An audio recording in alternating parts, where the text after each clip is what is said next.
Okay, folks, here is video part 2 of 2019 AP Calculus number 5. And we've already gone over the main parts, so I'm going to explain what's going on. There's the two functions, h of x, which g of x, which I stored in f1, hopefully. Let's see if I did it right. There's g of x, which I stored in f1. And here is h of x, which I stored in f2. And I look like the picture, it looks pretty good. On paper, though, they only look between 0 and 2.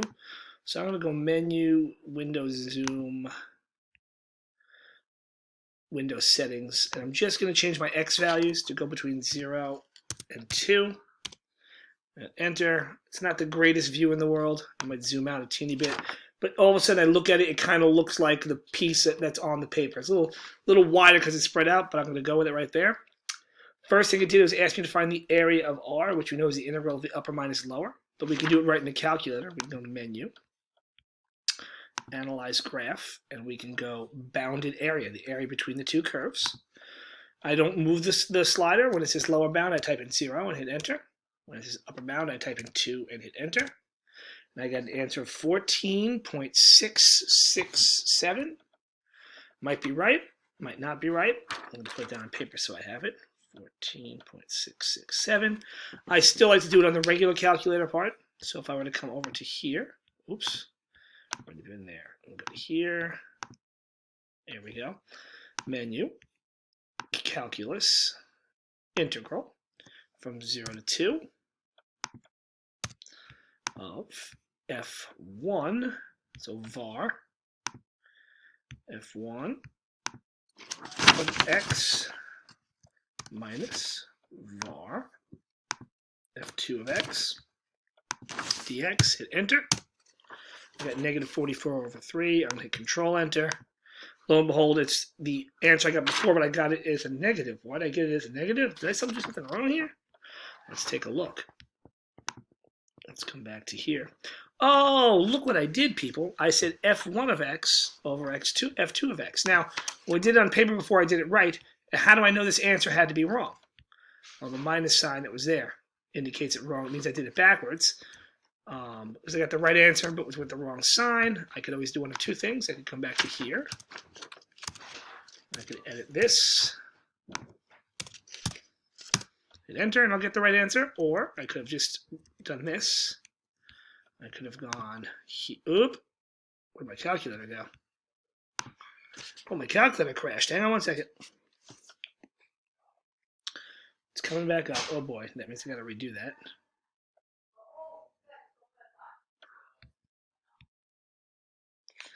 Hang on, I'll be okay. I can survive this. I'm gonna pause you guys. Back to where we were. I showed you I got the answer wrong here before. Hopefully I hit the mustache man this time. It's not gonna explode on me. We'll find out. Oof, that was good. Absolute value of the original graph, and hit enter. I'm going to get the right answer from that as they go right there. So the second function was the volume generated around the line y equals 6. The whole trick here is getting it into the calculator correctly. It really is. So I'm going to go Menu, Calculus, Integral. And I'm going to put a pi on the outside of it because we need that out in front. Pi, yeah. From 0 to 2. Now, what I usually do here, and I'll explain what I'm going to do here, is I'm going to start a set of parentheses.